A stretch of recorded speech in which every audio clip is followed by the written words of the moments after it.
Bonjour à tous, je m'appelle Olivier Tiakaka, je suis chercheur postdoctoral dans l'équipe de Benoît Gosselin et cette semaine c'est moi qui vais vous présenter la capsule sur la sécurité dans les dispositifs médicaux et toutes les considérations qui vont impacter votre design que vous serez amené à envisager. Alors ici, quand on vous parle de sécurité dans les dispositifs médicaux, évidemment, on va principalement se concentrer sur ce qui est donc de l'ordre du courant et donc qui va pouvoir circuler dans le corps humain et qui va avoir certains impacts physiologiques qui sont mesurables ou visibles et qui sont évidemment non désirables puisque ici on parle de dispositifs médicaux et donc qui doivent améliorer la santé du patient. Et donc vous avez ici une échelle qui vous propose donc d'évaluer. Donc ici vous avez le seuil d'inconfort ou le seuil de perception, puis ensuite on va avoir de l'inconfort qui va se mettre en place. Vous voyez ici c'est dans les dizaines de milliampères. Donc là on parle de contact à l'extérieur de la peau.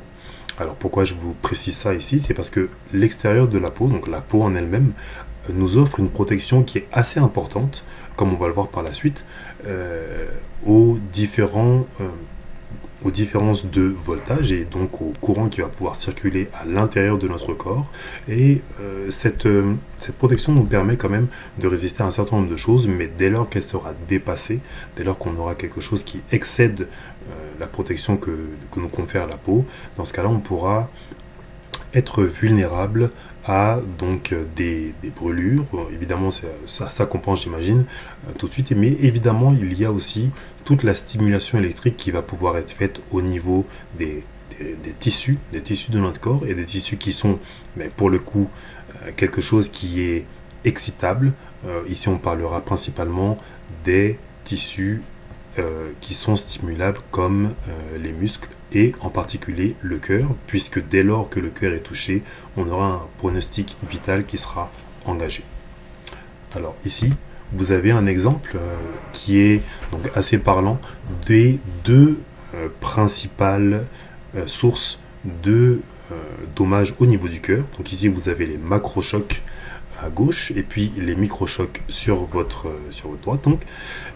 Donc les macrochocs ici, ce sera quelque chose que l'on définira comme étant donc un courant qui circule dans le corps en surface. Donc évidemment ici on a la protection que nous confère la peau, un seuil assez élevé, mais qui une fois qu'il sera dépassé pourra engendrer un certain dommage au niveau du cœur. Et ici des microchocs, donc les microchocs ce sera une différence de potentiel et ensuite un courant qui sera appliqué non pas à l'extérieur du corps, non pas en surface, mais à partir de l'intérieur. Et dès lors que cette barrière qu'est la peau est dépassée, dans ce cas, on se confronte à des courants qui pourront créer les mêmes dommages finalement, mais qui seront beaucoup plus réduits. Donc pour rappel, on parlait dans les macrochocs d'une échelle qui était dans la dizaine de milliampères. Ici, dans les microchocs, on parlera plutôt de la dizaine de microampères pour pouvoir créer des fibrillations ventriculaires et donc un débalancement au niveau de notre pouls. Donc ici, vous avez un exemple d'une des façons par laquelle ça pourrait arriver. Donc évidemment, vous concevez votre dispositif médical et votre dispositif médical a un châssis, donc la boîte qui va l'encapsuler. Et au niveau de l'encapsulation, si on n'a pas fait, on n'a pas porté un détail assez important au niveau de l'encapsulation, donc on pourra avoir un courant de fuite qui va passer par le châssis et qui va ensuite arriver directement donc dans le corps du patient.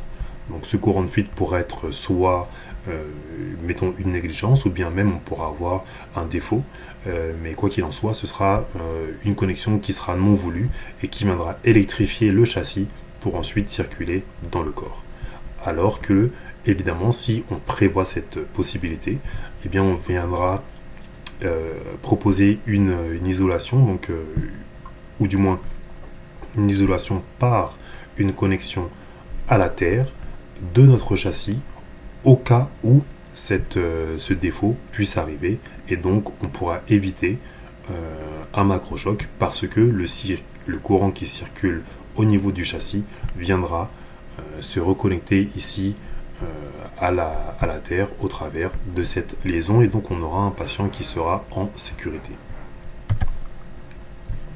Quand on parle par contre de dispositifs qui sont implantables, invasifs, et ici on a pris l'exemple du cathéter, parce que le cathéter se porte bien, donc on a un dispositif médical qui est encapsulé, mais ça va avoir donc un certain nombre de connexions, de fils, qui vont s'amener de la boîte en question, du châssis, jusqu'au patient, et à l'intérieur du patient. Donc là, ici, on sera rentré, donc passé au travers de la peau, et donc on aura passé cette barrière qu'elle nous confère.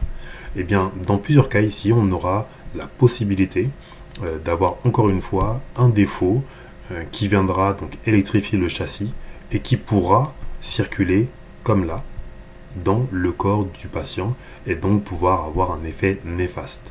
Encore une fois, si la connexion est bien faite, si on a prévu ce cas de figure, dans ce cas-là, on viendra ici récupérer cette connexion à la Terre au travers d'une connexion du châssis donc à cette Terre. Mais évidemment, si la connexion est en défaut, et bien là on aura une électrification donc aussi du corps et donc une stimulation électrique. Dès lors que vous avez donc vous considérez un patient qui se situe dans une salle d'opération, salle de chirurgie ou même à l'hôpital, salle d'hôpital de repos, il y a un certain nombre de dispositifs qui sont connectés au patient. Donc un patient n'est quasiment jamais connecté à un seul dispositif médical, ce qui veut donc dire que votre dispositif médical va entrer dans un écosystème où il y aura la présence de plusieurs autres dispositifs médicaux. Ici, on a un moniteur ECG, donc un moniteur ECG avec ses fils et donc qui doit prendre en considération cette connexion.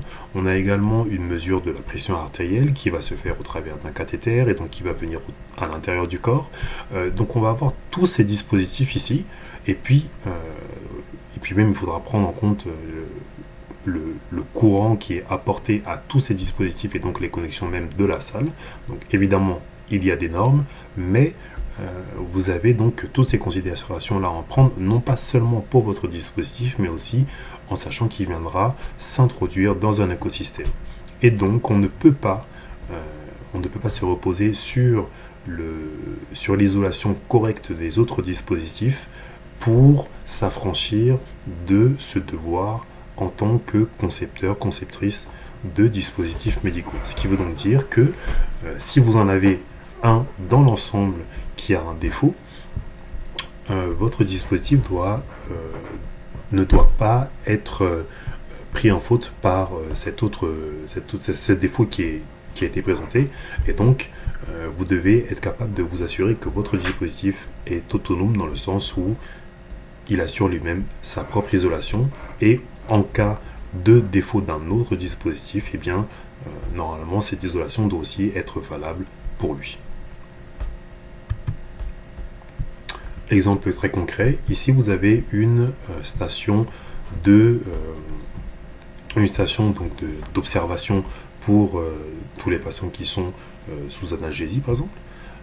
Eh bien vous pourrez avoir donc une station qui va recevoir des moniteurs, qui va recevoir de l'ECG, du rythme cardiaque, de la pression artérielle, du SPO2, donc de l'oxygénation, qui va avoir un certain nombre de dispositifs qui lui seront connectés. Et là ici vous avez un exemple, donc la Care Station de General Electric.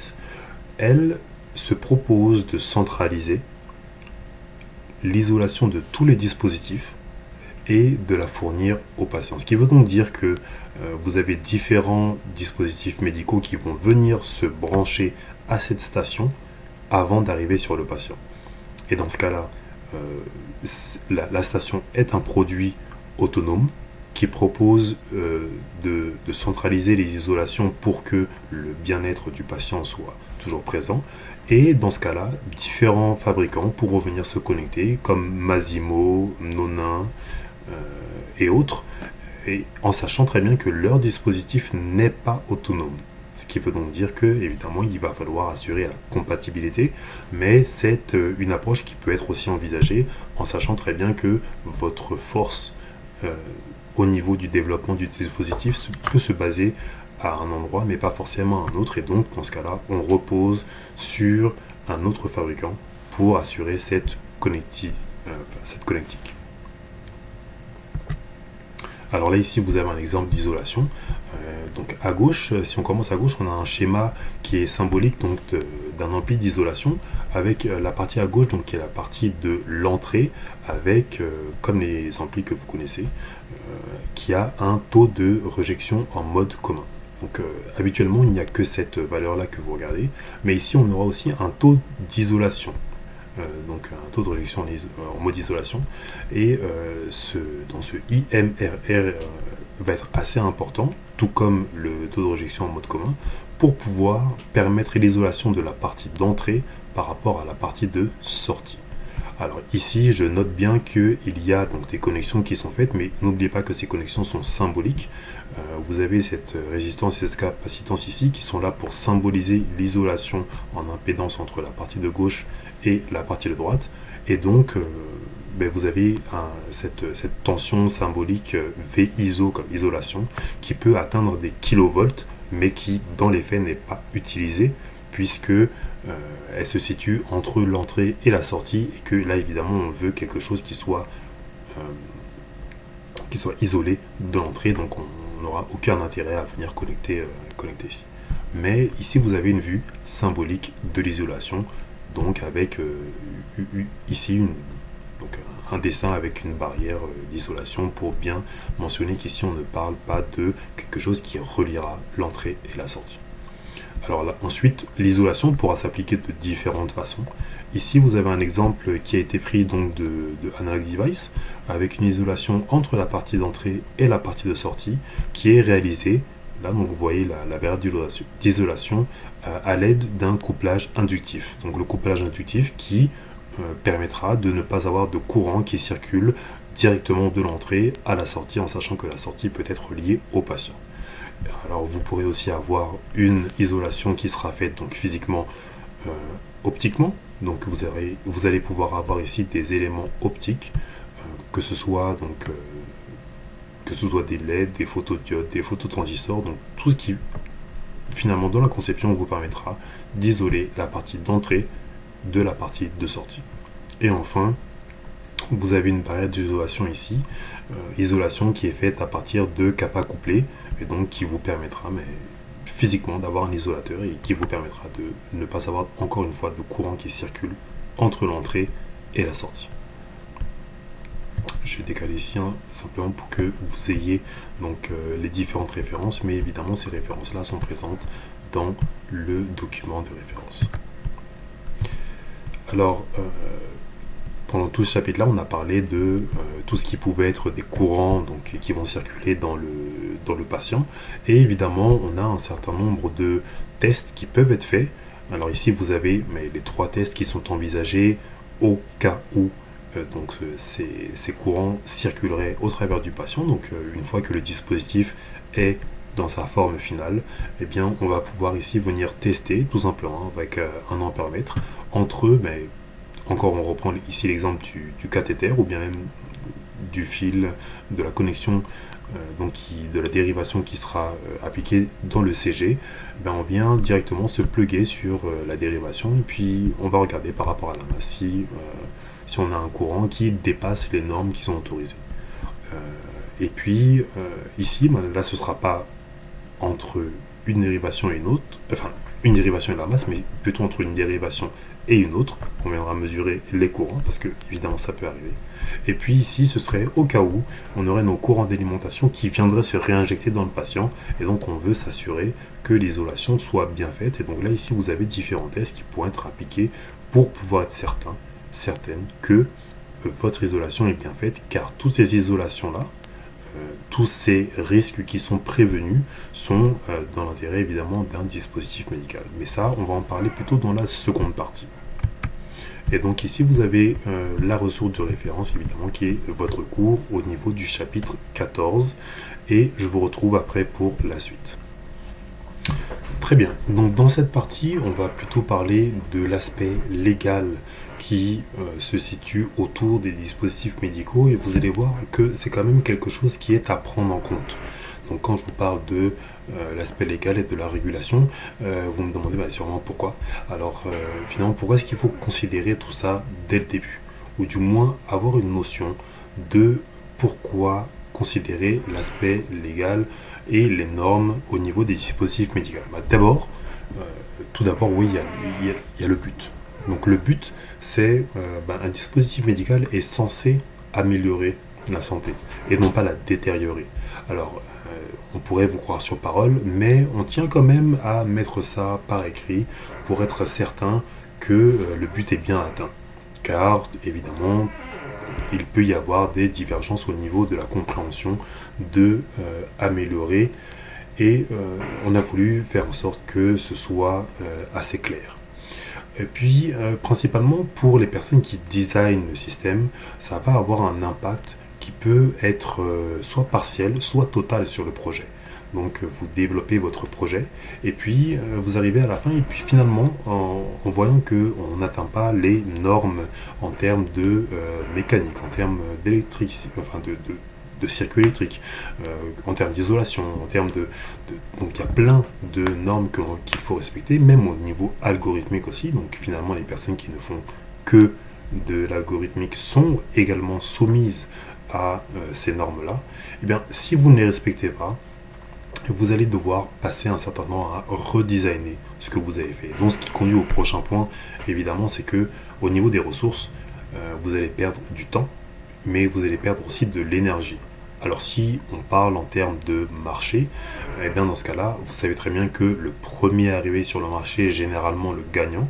Et bien dans ce cas-là, ça pourra faire que vous n'êtes pas le premier sur le marché. Ou bien tout simplement que les sommes que vous avez investies, le temps que vous avez investi sera partiellement perdu. Donc finalement, quand vous devrez estimer un projet qui part de zéro et qui doit arriver jusqu'à un dispositif médical, il faut prendre en compte ces aspects de normes car il peut y avoir tout un aspect légal, il va y avoir tout un aspect légal qui va coûter et qui va s'ajouter au coût total de développement et de fabrication de votre dispositif. Et enfin, je vous en parle aussi parce que c'est un prérequis dans les emplois de nos jours. Donc vous pouvez voir dans les emplois, donc évidemment il faut être capable de designer ou bien il faut être capable de développer au niveau électronique, mais aussi vous devez avoir une connaissance d'une norme ISO XYZ et ça va être un prérequis qui va être directement mis dans le job. Donc si dans l'application on vous fait mention de ça, c'est parce que c'est quelque chose qui est important à tel point que vous allez aussi pouvoir trouver des opportunités d'emploi qui se situent à la frontière entre le milieu légal et le milieu d'ingénierie et qui vont donc être des ingénieurs spécialisés dans les normes de dispositifs médicaux. Donc ce ne sont pas exactement des avocats, ce ne sont pas non plus exactement des designers, mais ça va être des personnes qui sont capables de traduire ce qu'il y a dans les normes, car les normes finalement, en étant un document légal, c'est un document qui est passablement digeste, et donc il va falloir être capable de le lire et bien en soutirer des informations qui sont utiles, des informations clés pour rentrer dans le dispositif, dans le design du dispositif médical. Et donc vous pourrez avoir des emplois qui sont uniquement centrés sur ça. Alors, pour les considérations économiques, donc je vous disais, vous avez une entité économique, l'entité gouvernementale qui s'occupe de ça au Canada, c'est Santé Canada ou Health Canada, et qui va pouvoir donner son tampon, qui va pouvoir valider un fabricant, un distributeur ou un importeur pour amener un dispositif sur le marché canadien à disposition des utilisateurs finaux. Alors, utilisateurs finaux ici peut faire référence à du personnel médical ou bien peut faire référence à tout citoyen. Mais quoi qu'il en soit, donc vous avez cette entité-là qui est spécialisée, donc qui est pour le Canada, mais donc de la même façon, vous allez pouvoir aussi avoir la FDA, la Food and Drug Administration aux États-Unis, qui va aussi s'occuper donc des produits, donc dispositifs médicaux dans son pays, en sachant très bien que, bon, puisqu'elle a une certaine expérience, il y a d'autres pays qui vont aussi reconnaître leur tampon, donc leur approval, qui vont l'accepter aussi pour pouvoir l'amener dans leur pays. Mais principalement, on aura quand même cette isolation qui sera faite par pays et donc qui va être au cas par cas. Et puis, si on considère aussi au niveau économique, ben, évidemment, tout ce qui va être nommé moins invasif que ou moins risqué que va souvent amener à une plus grande acceptation et puis un plus grand volume de vente. Donc vous allez vous avez des exemples, je pense, en tête sur par exemple un certain dispositif qui a été qui a les mêmes performances, peut-être même des performances qui sont moins élevées, mais qui est capable d'en battre un autre sur le marché parce que ce dispositif-là est supposé moins risqué et a été prouvé moins risqué ou bien moins invasif. Donc tout simplement, si vous prenez l'exemple d'une smartwatch qui est capable de vous donner votre rythme cardiaque, vous imaginez très bien que cette smartwatch-là, en termes de rythme cardiaque, est plus acceptée qu'un dispositif qui doit être invasif et par exemple un cathéter qui va mesurer la même chose. Évidemment, il y en a un qui est plus risqué que l'autre, il y en a un aussi qui est plus performant que l'autre, mais cette performance se paye également. Et donc finalement, au niveau de l'utilisateur final qui est une personne qui achèterait un dispositif de ce type, eh bien, va faire son choix et va s'orienter sur celui qui est le moins risqué et le moins invasif. Donc quand je vous parlais des risques, finalement, les prérequis au niveau des risques peuvent être très nombreux. Dans la première partie, on a beaucoup parlé des risques qui sont de l'ordre de l'isolation et donc des risques qui sont électriques, des courants de fuite, mais vous pouvez imaginer tous ces risques-là. Alors par exemple, donc, je vous le disais précédemment, les personnes qui développent des programmes d'intelligence artificielle pour décider du dosage de produits pharmacologiques qu'on doit donner à un patient, si le dosage est trop élevé, si à un moment le programme ne donne pas une valeur qui est rationnelle ou bien le programme plante tout simplement, et bien dans ce cas-là, on va avoir un risque induit qui sera très élevé pour le patient. Peut-être même un pronostic qui sera engagé. Et dans ce cas-là, on doit appliquer des normes à ce programme de la même façon qu'on appliquerait des normes à un dispositif physique. Et donc ici, vous avez par exemple le dispositif physique comme un scanner à rayon X. On sait très bien que les rayons X sont mauvais pour la santé, ou du moins néfastes à certaines doses. Dans ce cas-là, on va avoir une certaine norme qu'il faudra suivre si on veut développer des appareils de ce type. Vous avez également des contraintes au niveau de la température. Alors vous pouvez imaginer un implant rétinien donc, qui serait implanté dans l'œil. Si vous avez un excès de chaleur ou bien un excès de froid, mais vous pouvez imaginer ce que ça fait. Ou bien tout simplement un pacemaker qui ne serait pas assez protégé de façon hermétique et qui aurait du sang qui rentre à l'intérieur. Alors dans ce cas-là, on pourra avoir son fonctionnement qui serait altéré.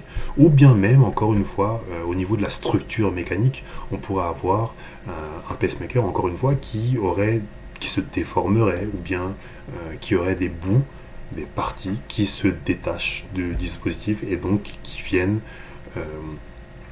contrevenir au but principal d'un dispositif médical qui est améliorer la santé et non pas la détériorer.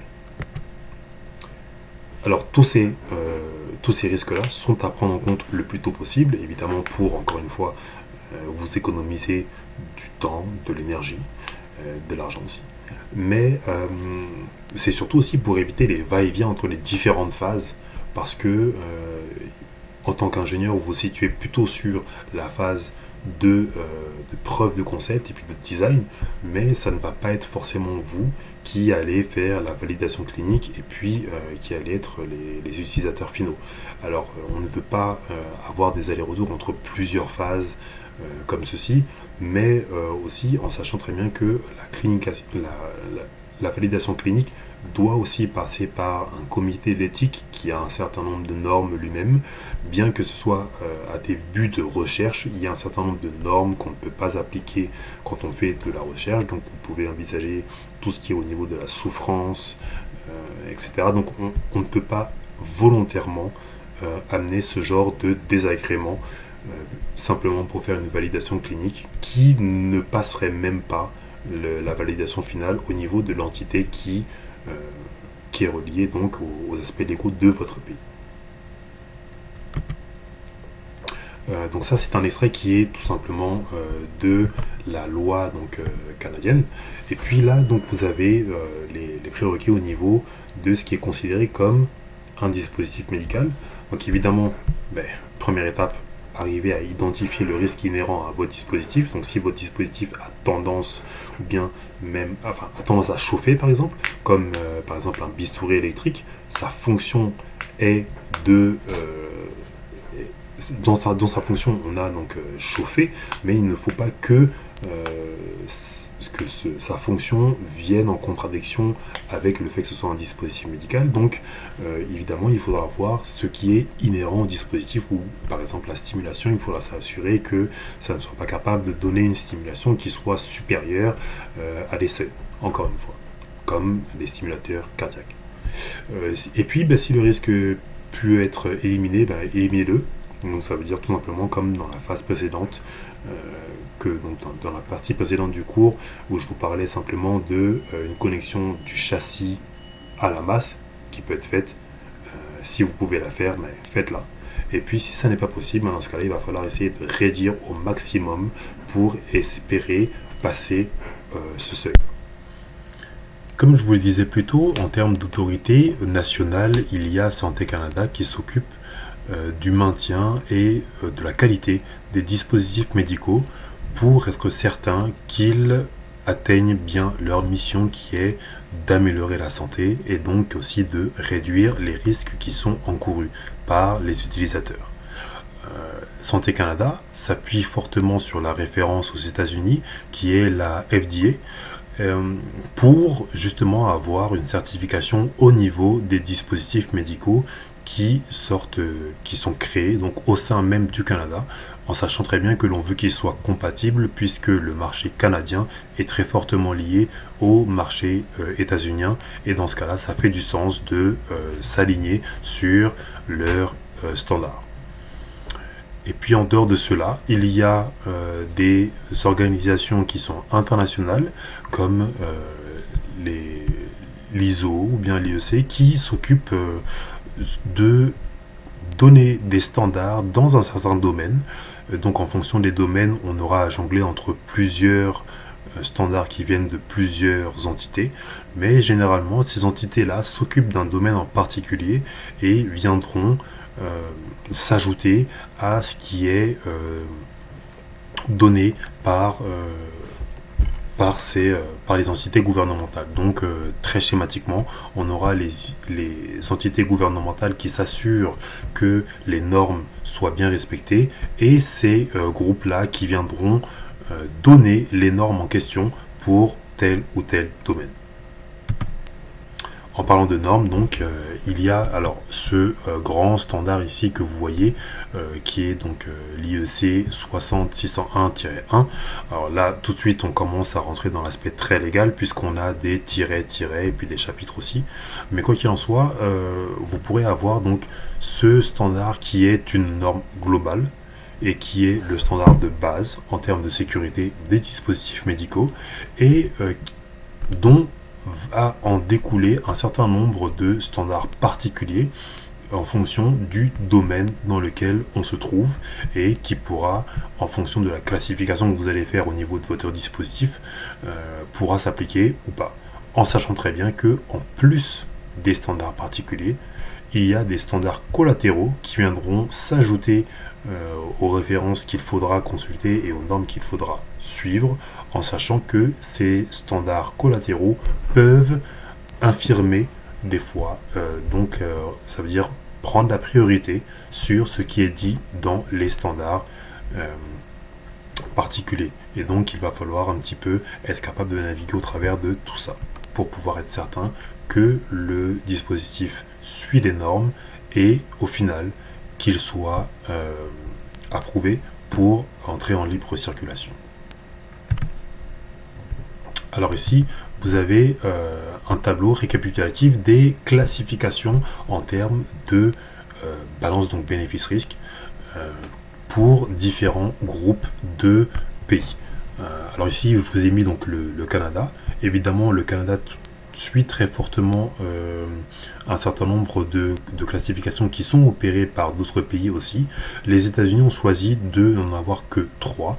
Le Canada en a choisi 4. Mais il faut savoir que ce 4e palier a été ajouté récemment, il me semble dans les 10 dernières années, ce qui veut donc dire que précédemment il y en avait également 3. Et puis l'Union européenne qui a aussi 4 niveaux distincts, mais qui a dédoublé le niveau 2 en une partie A, une partie B. Mais toutes ces classifications-là, donc évidemment, chaque pays aura une classification qui pourrait être différente, mais qui va souvent s'aligner sur ça. Toutes ces classifications-là sont en fonction de la balance bénéfice-risque, mais surtout du risque. Ce qui veut dire que un pansement sera donc quelque chose qui sera au niveau 1, puisqu'il y a très peu de risques que quelque chose tourne mal, mais vous allez avoir un implant qui sera cardiaque ou neurologique qui va se situer au niveau le plus haut, puisque ça va avoir, en cas de malfonction, des dommages qui sont très graves. Et donc dans ce cas-là, on viendra évaluer en gros, est-ce que ça vaut le coup de prendre ce risque? Et tout ce que font les normes, c'est de s'assurer que le risque en vaut la chandelle. Alors là, vous avez le chemin donc de légalisation d'un dispositif au sein du Canada. Donc vous avez votre dispositif médical qui viendra en fonction de sa classe dans une des deux branches. Et là tout de suite vous avez donc une norme ISO qu'il faut respecter pour s'assurer de pouvoir passer un certain nombre de barrières et puis d'arriver à obtenir donc un document qui est le MDL, le Medical Device License, qui viendra vous autoriser à faire entrer ce dispositif sur le marché. Mais si c'est un classe 1, dans ce cas-là, on aura un MDIL qui sera à peu près l'équivalent du MDL, mais plus léger en termes de contraintes. Comme, encore une fois, si vous avez en tête le pansement est un classe 1, le scalpel est un classe 1. Donc de pouvoir aussi rentrer sur le marché canadien. Alors évidemment, il y a un certain nombre de choses qui sont particulières à différentes classes. Vous avez ici des formulaires qui vont être différents. Vous devez aussi prouver non pas seulement que votre dispositif est sécuritaire, mais aussi que vous gérez bien le risque et le redesign au sein de votre développement.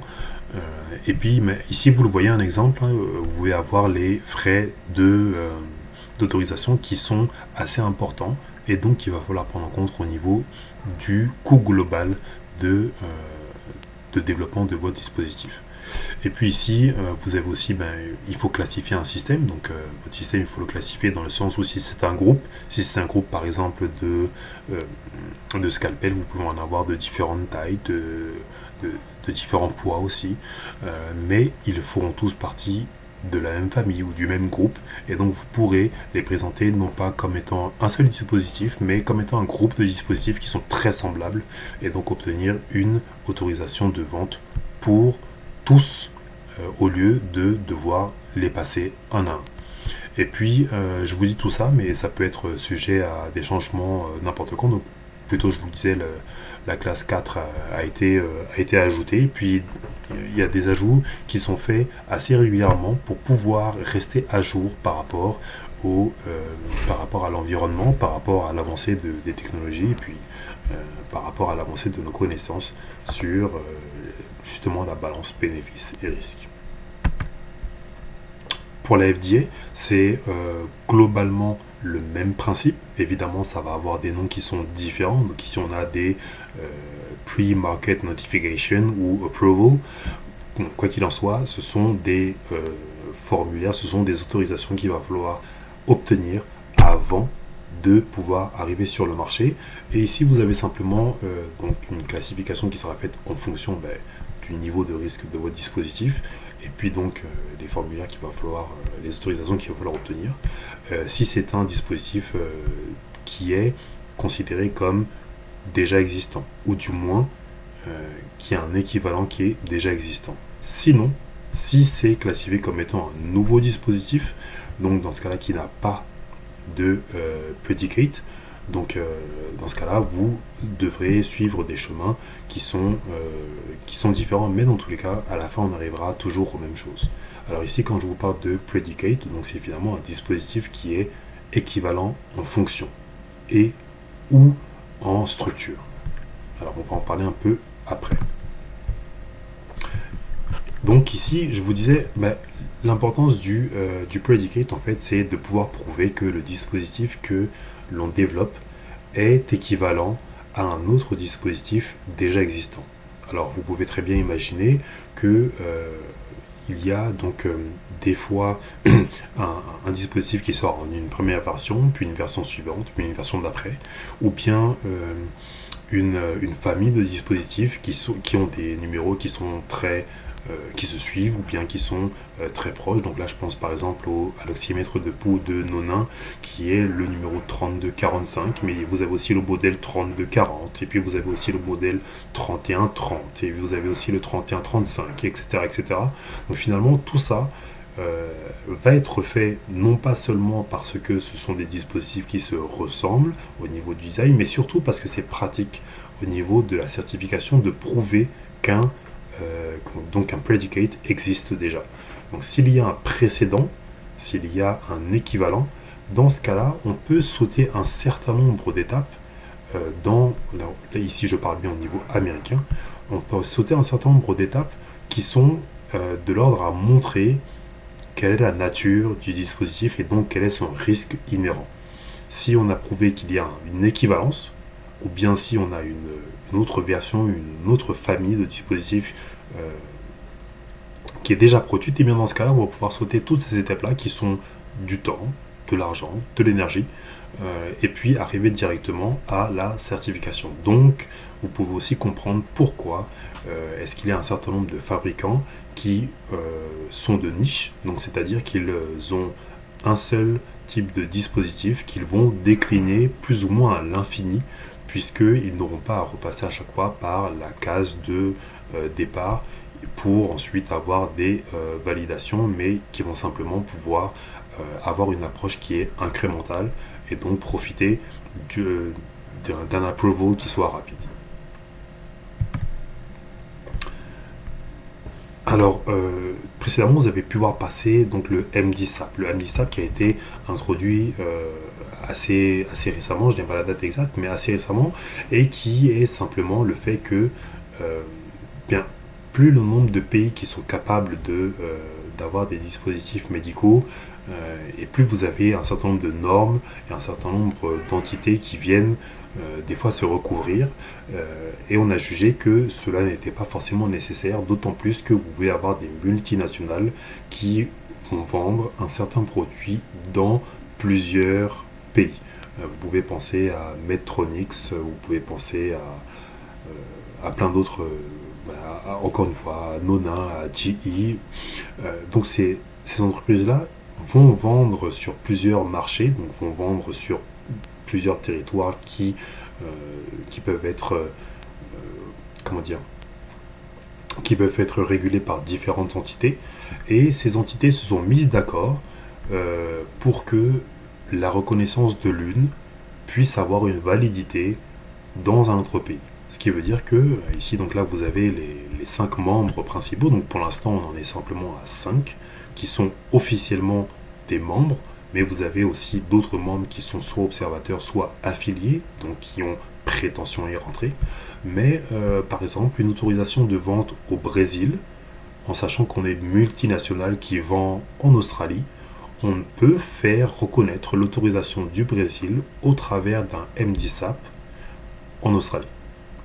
C'est quelque chose qui est assez récent, mais c'est quelque chose qui se fait et qui va être amené à se faire de plus en plus pour accélérer encore une fois la mise sur le marché, pour réduire les coûts et aussi pour éviter des efforts inutiles, puisque un certain nombre de pays vont tous être rattachés aux mêmes normes de comité international ISO par exemple, et ce qui veut dire que le pays A va vérifier si la norme ISO 1 est appliquée, puis le pays B va vérifier si la norme ISO 1 est appliquée, etc., etc., ce qui va faire en fait perdre du temps et de l'énergie pour eux. Et donc finalement ils se sont mis d'accord pour avoir une reconnaissance qui soit partagée. Et puis depuis tout à l'heure, je vous parle de la balance bénéfice-risque. La balance bénéfice-risque, eh bien, c'est quelque chose qui a été mis aussi par écrit au niveau donc des normes ISO ici, vous voyez. Donc, être sûr qu'on a une certaine performance avec un risque qui va être jugé des fois inacceptable, donc une dégradation, perte ou dégradation d'une fonction, de la santé même, qui va être jugée comme inacceptable. Mais en tout cas, on doit avoir une performance essentielle de notre dispositif. Ce qui veut donc dire que l'on ne peut pas designer un dispositif qui aurait une performance anecdotique. Il faut pouvoir prouver qu'elle soit essentielle.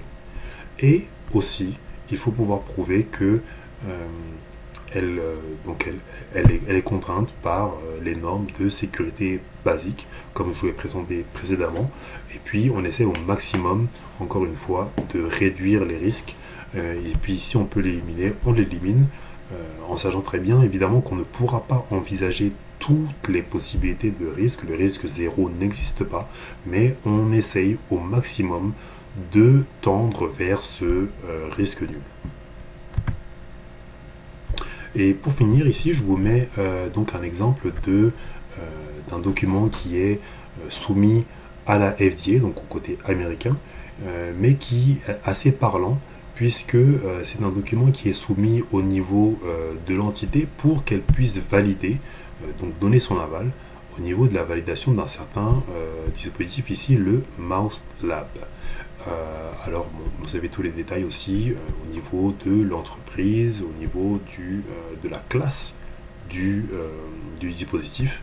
Et puis, vous allez pouvoir voir des dispositifs de référence. Donc, encore une fois, ici, on n'a pas forcément un dispositif de référence qui vient de la propre entreprise, mais ils ont été capables de voir les similarités entre plusieurs dispositifs.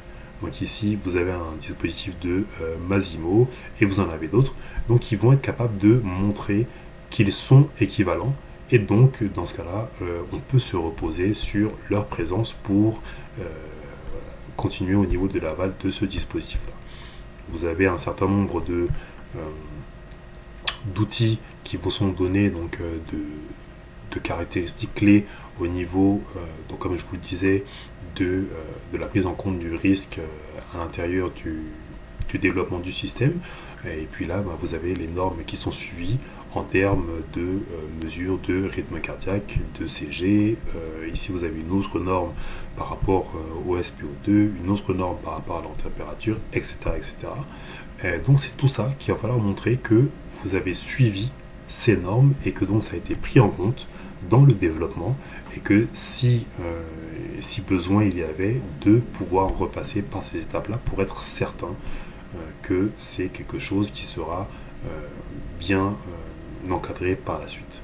Et puis, vous avez enfin un tableau, donc dans toutes les demandes de 510K, vous avez un tableau récapitulatif des performances. Donc vous allez avoir le dispositif en question, vous allez avoir les fonctions qui sont ici qui sont affichées, et puis on va vous demander quelle est la précision sur le chiffre que vous allez donner par rapport au dispositif de référence, donc le predicate, le précédent, le dispositif équivalent, quelle est lui sa performance.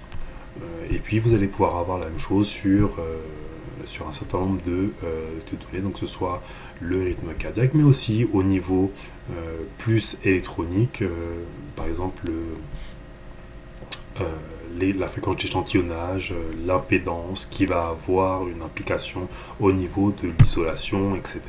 Donc vous allez pouvoir avoir toutes ces infos-là dans le 510K et ces documents sont d'importance dès lors que l'on veut avoir un document qui soit complet et une validation qui soit complète au niveau de notre dispositif avant sa mise sur le marché. Donc ici, je vous mets encore une fois les ressources par rapport à tout ça. Et puis, vous avez principalement bien la base de données sur les dispositifs qui ont précédemment été autorisés au Canada. Et puis, la même chose au niveau de la FDA pour avoir les 510K pour justement avoir tous ces détails-là. Et je vous retrouve prochainement.